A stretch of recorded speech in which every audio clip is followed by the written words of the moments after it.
बोलो वृंदावन धाम की जय। भाइयों भक्तों, इसी प्रकार आनंद लेते रहे, भक्ति का आनंद ले, जीवन का आनंद ले।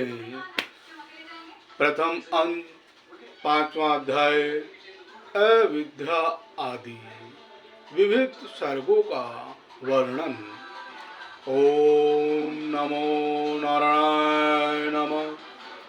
ओम नमो नारायण नमः। श्री मैत्रेय जी बोले, हे द्विजराज, स्वर्ग आदि में भगवान ब्रह्मा जी ने पृथ्वी, आकाश और जल आदि में रहने वाले देव, ऋषि, पितृगण, दानव, मनुष्य, त्रियक और वृक्ष आदि को जिस प्रकार रचा तथा जैसे गुण, स्वभाव और रूप वाले जगत की रचना की, वह सब आप मुझसे कहिए। जय जय श्री राधे। श्री पराशर जी बोले, हे मैत्रेय, भगवान विभु ने जिस प्रकार इस स्वर्ग की रचना की, वह मैं तुमसे कहता हूँ, सावधान होकर सुनो। स्वर्ग के आदि में ब्रह्मा जी के पूर्व सृष्टि का चिंतन करने पर पहले अबुद्धि पूर्वक अर्थात पहल असावधानी हो जाने से तमोगुणी सृष्टि का आविर्भाव हुआ। उस महात्मा से प्रथम तम अज्ञान, मोह, महामोह, भोगेच्छा, तमिश्र, क्रोध और अंधता मित्र अभिनिवेश नामक पांच प्रकार की अविद्या उत्पन्न हुई। उसके ध्यान करने पर ज्ञान शून्य बाहर भीतर से तमो में और जड़ नगादि, वृक्ष, गुल, लता, विरोध, तृण रूप 5 प्रकार का सर्ग हुआ। वराह जी द्वारा सब प्रथम स्थापित होने के कारण नाग आदि को मुख्य कहा गया है, इसलिए यह सर्ग भी मुख्य सर्ग कहलाता है। जय जय श्री हरि, जय जय श्री हरि।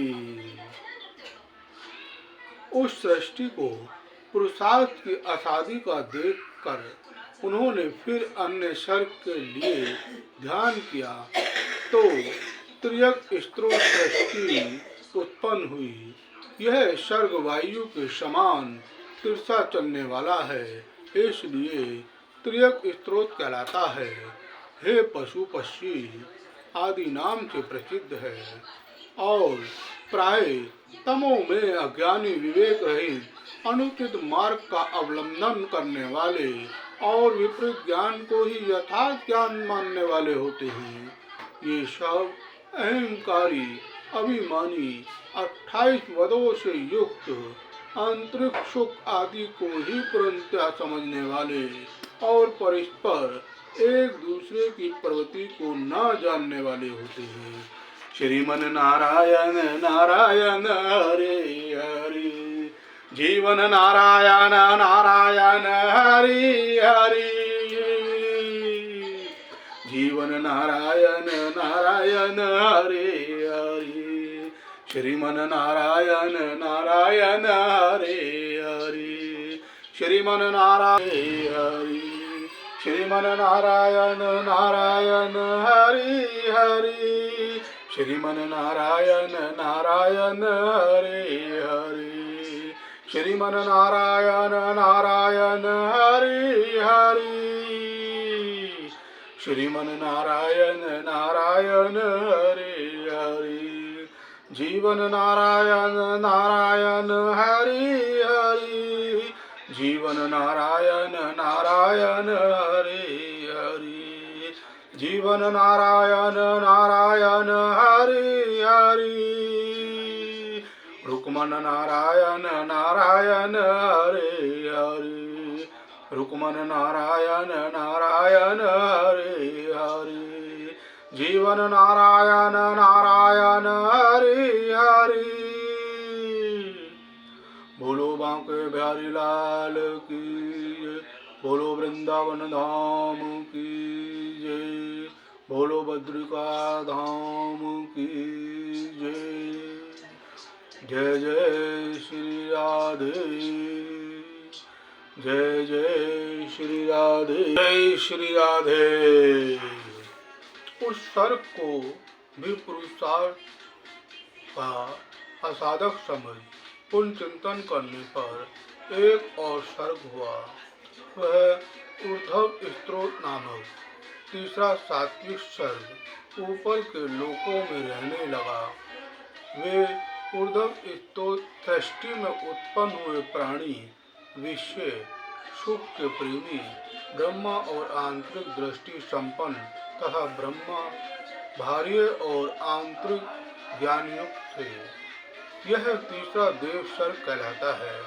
इस सर्ग के प्रादुर्भूत होने से संतुष्ट चित्त ब्रह्मा जी को अति प्रसन्नता हुई। जय श्री हरि।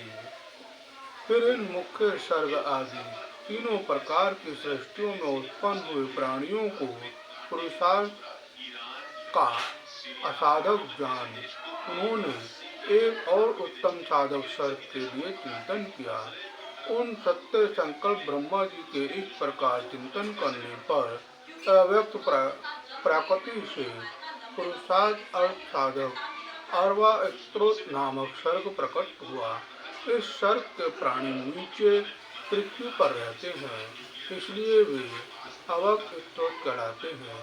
उनमें सतव, रज और तम तीनों की अधिकता होती है, इसलिए वे दुख बहुल, अत्यंत क्रियाशील एवं भार्य अभ्यंतर ज्ञान से युक्त और साधक है। इस सर्ग के प्राणी मनुष्य हैं। जय श्री राधे, जय जय श्री हरि। हे मुनिश्रेष्ठ, इस प्रकार अब तक तुमसे 6 सर्ग कहे। उनमें महत्व को ब्रह्मा का पहला सर्ग जानना चाहिए। दूसरा सर्ग तन मात्राओं का है, जिसे भूत सर्ग भी कहते हैं, और तीसरा वैकारिक सर्ग है, जो इंद्रिय संबंधी कहलाता है। इस प्रकार बुद्धि पूर्वक उत्पन्न हुआ यह प्राकृत सर्ग हुआ। चौथा मुख्य सर्ग है। पर्वत, वृक्ष आदि स्थावर ही मुख्य सर्ग के अंतर्गत है। पांचवा जो त्रियक स्त्रोत बतलाया उसे त्रियक, कीट, पतंग आदि योनि भी कहते हैं। फिर छठा सर्ग उद्धव स्त्रोतों का है, जो देव सर्ग कहलाता है। उसके पश्चात सातवां सर्ग अवार्क स्त्रोतों का है, वह मनुष्य सर्ग है। आठवां अनुग्रह सर्ग है, वह सात्विक और तामसी है। ये 5 विकृत विकारी सर्ग हैं। पहले 3 प्राकृत सर्ग कहलाते हैं। नवा कौमार सर्ग है, जो प्राकृत और विकृत भी है। इस प्रकार सृष्टि रचना में प्रवृत्त हुए जगदीश्वर प्रजापति के प्राकृत और विकृत नामक ये जगत के मूलभूत 9 सर्ग तुम्हें सुनाए। अब और क्या सुनना चाहते हो? जय श्री हरि, जय जय श्री राधे। श्री मैत्रेय जी बोले, हे मुने, आपने इन देव आदिकों के सर्गों का संक्षेप में वर्णन किया। अब मैं, हे मुनि श्रेष्ठ, मैं इन्हें आपके मुख अरविंद से विस्तार पूर्वक सुनना चाहता हूँ। जय श्री हरि। श्री पराशर जी बोले, हे मैत्रेय, संपूर्ण प्रज्ञा अपने पूर्व शुभ अशुभ कर्मों से युक्त है, अतः प्राल्य काल में सबका लय होने पर भी वह उनके संस्कारों से मुक्त नहीं होती। हे ब्राह्मण, ब्रह्मा जी के सृष्टि कर्म में प्रवृत्त होने पर देवताओं से लेकर स्थावर पर्यंत 4 प्रकार की सृष्टि हुई, वह केवल मनोमयी थी। जय श्री राधे, जय जय श्री हरि। फिर देवता, असुर, पितृगण और मनुष्य, इन चारों की तथा जल की सृष्टि करने की इच्छा से उन्होंने अपने शरीर का उपयोग किया। सृष्टि रचना की कामना से प्रजापति के युक्त चित्त होने पर तमोगुण की वृद्धि हुई। अतः सबसे पहले उनकी जानता से असुर उत्पन्न हुए। तब हे मैत्रेय, उन्होंने उस तमो में शरीर को छोड़ दिया। वह छोड़ा हुआ तमो में शरीर ही राष्ट्रीय हुआ। फिर अन्य देह में स्थित होने पर सृष्टि की काम वाले उन प्रजापति को अति प्रसन्नता हुई और हे द्विज, उनके मुख से ततः प्रधान देवगण उत्पन्न हुए। तदनंतर उस शरीर को भी उन्होंने त्याग दिया। वह त्यागा हुआ शरीर ही शतरूप दिन हुआ। इसीलिए रात्रि में असुर बलवान होते हैं और दिन में देवगणों का बल विशेष होता है। फिर उन्होंने आंशिक सतव में अन्य शरीर ग्रहण किया और अपने को ऋतुव्रत मानते हुए अपने पार्श्वभाग से ऋतुगण की रचना की। ऋतुगण की रचना कर उन्होंने उस शरीर को भी छोड़ दिया। वह त्यागा हुआ शरीर ही दिन और रात्रि के बीच में स्थित संध्या हुई। जय श्री हरि। तत्पश्चात उन्होंने आंशिक रजों में अन्य शरीर धारण किया। हे दुष्य, उससे रज प्रधान मनुष्य उत्पन्न हुए। फिर सिद्धि प्रजापति ने उस शरीर को भी त्याग दिया। वही ज्योत्सना हुआ, जिसे पूर्व संध्या अर्थात प्रातः काल कहते हैं। जय श्री हरि। इसीलिए हे मैत्रेय, प्रातः काल होने पर मनुष्य और संध्या काल के समय पितर बलवान होते हैं। इस प्रकार रात्रि, दिन, प्रातः काल और शाम काल ये चारों प्रभु ब्रह्मा जी के ही शरीर हैं और तीनों गुणों के आश्रय हैं। जय श्री हरि। जय श्री हरि। फिर ब्रह्मा जी ने एक और रजो मात्रात्मक शरीर धारण किया। उसके द्वारा ब्रह्मा जी से सुधा उत्पन्न हुई और सुधा से काम की उत्पत्ति हुई। तब भगवान प्रजापति ने अंधकार में स्थित होकर सुधाग्रस्त सृष्टि की रचना की। उसमें बड़े कुरूप और दाढ़ी मूछ वाले व्यक्ति उत्पन्न हुए। वे स्वयं ब्रह्मा जी की और ही उन्हें भसन करने के लिए दौड़े। उनमें से जिन्होंने यह कहा कि ऐसा मत करो, इनकी रक्षा करो, वे राक्षस कहलाते, और जिन्होंने कहा हम खाएंगे, वे खाने की वासना वाले होने से यश कहे गए। जय श्री हरि। उनकी इस अनिष्ट प्रगति को देखकर ब्रह्मा जी के केश सिर से गिर गए और फिर पुनः उनके मस्तिष्क पर आरूढ़ हुए। इस प्रकार ऊपर चढ़ने के कारण वे सर्प कहलाए और नीचे गिरने के कारण अहि कहे गए।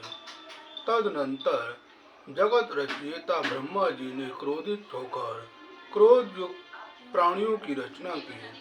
वे कपि, कालापन लिए हुए, पीले वर्ण के, अति उग्र स्वभाव वाले तथा मांसाहारी हुए। फिर गान करते समय उनके शरीर से तुरंत ही गंधर्व उत्पन्न हुए। हे द्विज, वे वाणी का उच्चारण करते अर्थात बोलते हुए उत्पन्न हुए थे, इसलिए गंधर्व कहलाए। जय श्री हरि। जय जय श्री राधे। इन सब की रचना करके भगवान ब्रह्मा जी ने पंछियों की उनके पूर्व कर्मों से प्रेरित होकर सत्ता पूर्वक अपनी आयु से रचा। तदनंतर अपने वसय स्थल से भेड़, मुख से बकरी, उदर और पार्श्वभाग से गौ, पैरों से घोड़े, हाथी, गधे, वन, गाय, मृग, ऊंट, खच्चर और मेंढकों आदि पशुओं की रचना की। उनके रोमों से फल, मूल रूप औषधियां उत्पन्न हुई। हे दुर्योत्तम, कल्प के आरंभ में ही ब्रह्मा जी ने पशु और औषधि आदि की रचना करके फिर त्रेता युग के आरंभ में उन्हें यज्ञ आदि कर्मों में सम्मिलित किया। गौ, बकरी, क्रूर, भेड़, घोड़े, खच्चर और गधे ये सब गांवों में रहने वाले पशु हैं। जंगली पशु ये हैं स्वापद, व्याध आदि, दो खुरों वाले वन गाय आदि, हाथी, बंदर और पांचवें पक्षी, छठे जल के जीव और सातवें सरी सर्प आदि।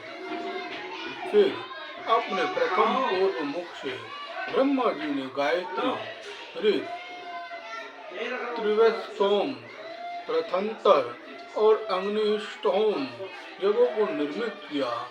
दक्षिण मुख से यजु, त्रिष्टुप्छंद, पंचदशोत्तम, भ्रंशसाम तथा उक्त की रचना की।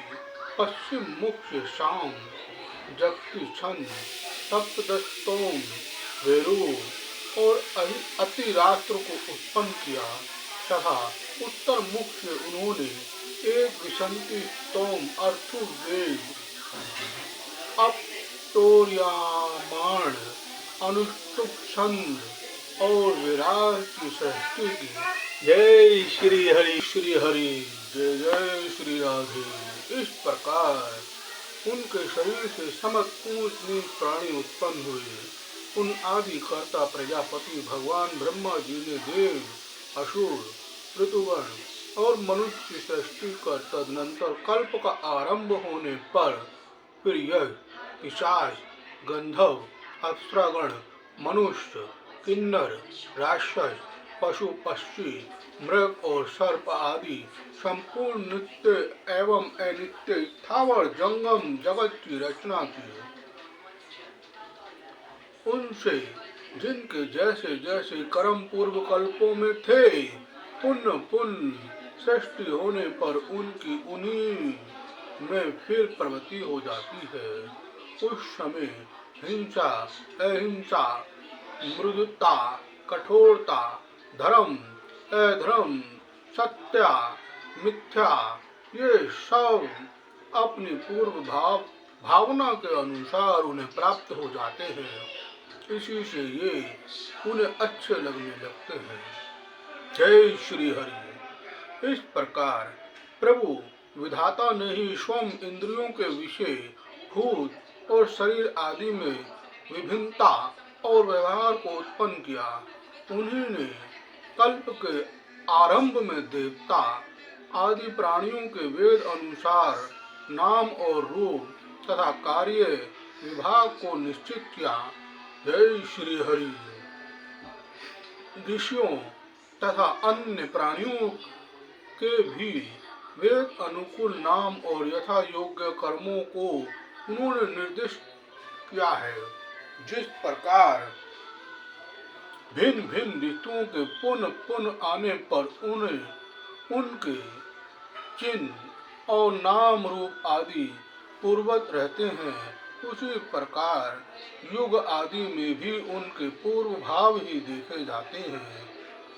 शीर्षा शक्ति, सृष्टि रचना की इच्छा रूप शक्ति, ये युक्त वे ब्रह्मा जी संजय शक्ति सृष्टि के प्रारंभ की प्रेरणा से कल्पों के आरंभ में बारंबार इसी प्रकार सृष्टि की रचना किया करते हैं। जय जय श्री हरि। श्रीमन नारायण नारायण हरे हरे, श्रीमन नारायण नारायण हरे हरे, श्रीमन नारायण नारायण हरे हरे, श्रीमन नारायण नारायण हरे हरे, श्रीमन नारायण नारायण हरे हरे, श्रीमन नारायण नारायण हरे हरे। जीवन नारायण नारायण हरे हरे, जीवन नारायण नारायण हरे हरे, जीवन नारायण नारायण हरे हरे, रुक्मन नारायण नारायण हरे हरे। श्रीमन नारायण नारायण हरे हरे। ओम नमो भगवते वासुदेवाय नमः। ओम नमो नारायण नमः।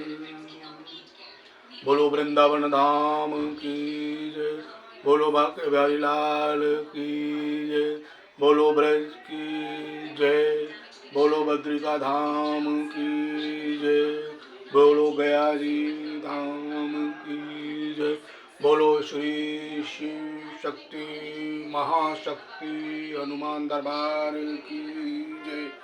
जय जय श्री राधे। बोलो जितने भी भक्तगण इस समय श्री विष्णु पुराण पढ़ रहे हैं या सुन रहे हैं उन सभी की जय। बोलो सनातन धर्म की जय, राष्ट्र माता की जय, गौ माता की जय, भारत माता की जय। विश्व का कल्याण हो, आप सभी का कल्याण हो। जय जय श्री राधे। तो भक्तों इसी प्रकार चैनल पर बने रहें। यदि आपको आनंद आ रहा है तो कृपया करके कमेंट में अवश्य लिखें और अधिक से अधिक लोगों को शेयर करें, सब्सक्राइब करें, लाइक करें और जिन लोगों को अपना योगदान देना है तो कृपा करके वह भी संपर्क करें। जय श्री हरि। श्री लक्ष्मी नारायण की आप पर और आपके परिवार पर सदा कृपा बनी रही। जय श्री हरि। जय गुरु महाराज। जय श्री